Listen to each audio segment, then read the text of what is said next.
It's freezing. I hate this time of year. So let's all just pretend that we're on a hot sunny beach somewhere and not in freezing cold England, because today I'm going to be telling you about my updated travel essentials. A lot of these I only used for the first time on my holiday earlier this year, and I'm not going to tell you where it was because I haven't put up any of the videos yet, but I will put the announcement video up at the end of this one so you can go and watch that next if you want to see where I went. But basically I took some things that I have never taken away with me before, and some of them were just, I don't want to say life-changing because that's a bit extreme, but holiday-changing. So first up, I know is something that a lot of people know about, but equally I feel like it took me a long time before I thought about this. It's an extension lead. So this one is surge protected. It's got 4 little plugs in it, I guess. And I think it's 1 meter long here.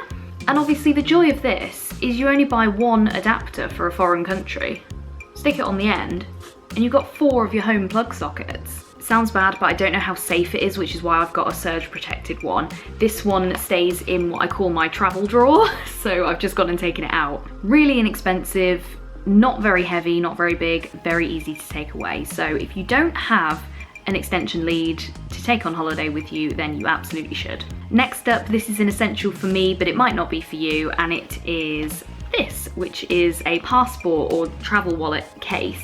This one I got from Kath Kidston in the Boxing Day sale. It may have been the year of COVID, but I just loved this print. If you can't tell, then it's like a London print, so you've got the Shard there, I think that's St Paul's Cathedral, Buckingham Palace, little red bus, or is that St Paul's Cathedral at the bottom? Oh no, it might be the Royal Albert Hall, and then on the back, London Eye, I think there's a little beefeater somewhere, I can't see the beefeater, but yeah, so I just thought it was really cute, and then you unpopper it and open it up. And you can't see very clearly, but it does have like gold writing on it. So that's supposed to be the passport bit, but I have like an extra case on my passport, so I just slide it in the back there. It also comes with this little pull-out wallet, which I put extra currency in and keep that in the safe when we're away. And then there's this flap where you can slide in your boarding pass, and then I tend to put like an extra card there in case I lose my normal card. And it's just great, you can just fit everything you need in one place, and because it's big you can find it quite easily in your suitcase or your handbag that you're taking on the plane as well, so I love this. Next up, you've got to know how to pack this because otherwise it can ruin your packing, and I've just picked one up, coat hangers. I feel like hotels never have enough coat hangers, and I'm not necessarily talking about these bottoms ones, it's more the top ones, because I have dresses, I have tops that will crease, and there's just never enough when we go away, especially because my partner usually has like nice shirts for when we go out to dinner and stuff. And we don't want to get stuff creased, so I always take some spare coat hangers with me. What I tend to do is take things out of my wardrobe on the hanger, and then obviously take them off, fold them up or roll them up or whatever, and then I put those coat hangers in the suitcase so I know that I've got enough. So the strategy for packing them is, so you have like the triangle and the hook, imagine it flat like that, and you stack them like that. So slightly overlapping, all in the same order, and then they are much easier and they actually pack flat. So that is my tip if you are also wanting to take coat hangers away. Also, if you've got a zippy pocket in your suitcase, then obviously put them in there and they'll sit flat. That's what I've been doing for years, and I find that that's the easiest way to pack them. Next up is something I discovered from a YouTuber called Charlotte Louise Taylor, and I saw this, I think it was just before we went to Thailand last year, and I couldn't believe that I'd never heard of it before. It's this Dr. Beckman's travel wash, so it's basically for washing clothes when you're not at home. So I don't tend to pack this in hand luggage, but it is 100 ml, so you could if you wanted to. But basically what you do is, or what I do is fill up the sink with warm water, squeeze a little bit of this in, and what I tend to do is my swimwear. So once I've worn it once, I'll put it in there, just give it a bit of like a, leave it to soak for a bit, give it a bit of like a zhuzh, and then just rinse it off and hang it up, and it just makes me feel better because it's like a little bit fresher. And also it's stuff like if you drop some food on you and get a mark, then you can just spot clean it straight away. And yes, it might not be perfect, but at least then you haven't got the stain sitting there while you're on holiday for 2 weeks. So at least this is kind of something. I bought a pack of 2 of these from Amazon before we went to Thailand, and I think I had been on, so we went to Thailand and then we went to Florida, and I think I also took it to Gran Canaria earlier this year as well. And by the way, there's videos of all of this stuff, so head over to my channel if you want to see any of those. But I think one of these lasted all of that time, so that's what, like 5 weeks in total. And again, like I wasn't using loads or anything, so they did last really well. So yeah, love this Dr. Beckman's travel wash. Next up is something a lot of people use, and it's towel clips. So they're just big clips. The idea is that you put your towel over your sunbed and you clip them on, and then it holds your towel. However, I did use these for that once while we were away most recently, but the thing that I use these clips for every day was clipping the curtains together.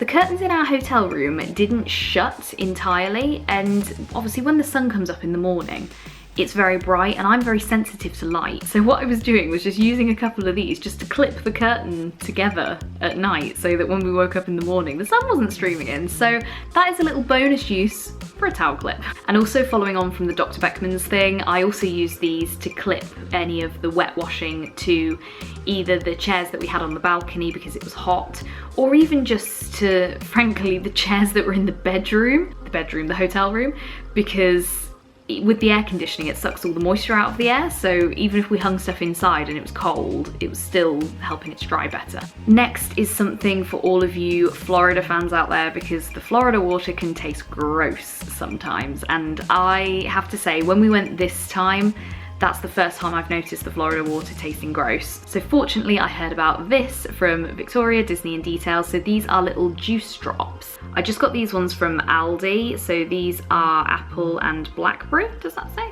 Apple and blackcurrant flavour. But I have previously had ones that are branded. I can't remember what the brand was, and it was lemon flavoured, I think. And again, this is 66 millilitres, so that'll fit in your suitcase. And all you do is just squeeze a couple of drops into your water and you're good to go, basically. I don't know about anyone else, but I find that if the water somewhere tastes disgusting, I just don't want to drink it even when I'm thirsty. So that is a real lifesaver. So would definitely recommend that. Next up is a bit of a weird one, I will admit. Washing up liquid. Now, I don't take this whole bottle. This is just my favourite one that I decanted some of into one of those little travel size bottles when we went away. But the point is, washing up liquid, because you take bottles, or you might take bottles, you might take travel mugs, anything that you don't necessarily think about the fact that you might need to wash it up while you're there. But when we were in Florida, my bottom actually started to get a little like black film around the bottom, and it was grim, and even with hot water out the tap, I just couldn't get it out. We were in an all-inclusive hotel on the last holiday, and my partner actually bought like a travel mug so that he could get larger portions of beer. Is portions the right word? Rather than like they were giving out little plastic cups. So that was quite good for him to, again, just put some hot water in there, a little bit of washing up liquid, and it at least is a little bit cleaner. Honestly, I loved it and will definitely be taking washing up liquid with me on holiday in future. And then finally, bear with me on this, travel pillow, but not just any travel pillow. Literally a pillow. You probably can't really tell on camera, but this is quite a small pillow. I think it was billed as like a baby pillow. It's memory foam, but I have just been really struggling to find a travel pillow that I like. So the traditional like U-shaped neck pillows, because they jut out at the back, I feel like I can't relax properly because it's like jutting into my neck, and I can't have it around the front because like it's just not comfortable. And so I was just trying to think about alternative travel pillows, and I did a lot of Googling. I quite liked the look of the ones that are like that, they're like long and then you go like that.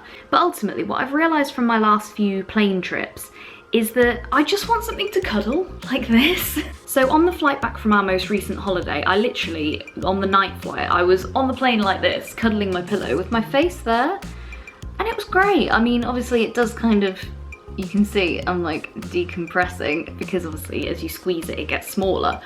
But it was just so comfy, and like I could have it there, or I could have it behind my back in the seat, which I love, that feels great. Or, you know, I could have it at the side if I want to. It is a little bit bulky, but I really enjoyed it. And then I just bought these two little baby pillowcases on Amazon, and actually the pillow was from Amazon as well. So the case is a bit too big, as you can see, and if I had any sewing skills, I might make it smaller, but I don't have any sewing skills, so all I do is just fold it over. But it just means that like I can wash it and I feel a bit more comfortable. I love this as like an alternative travel pillow.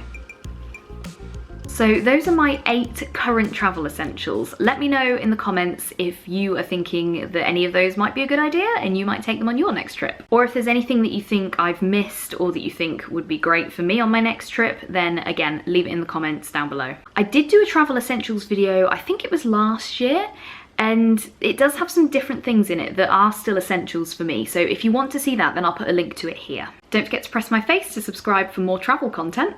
And thank you so much for watching, and I will see you in the next one. Bye!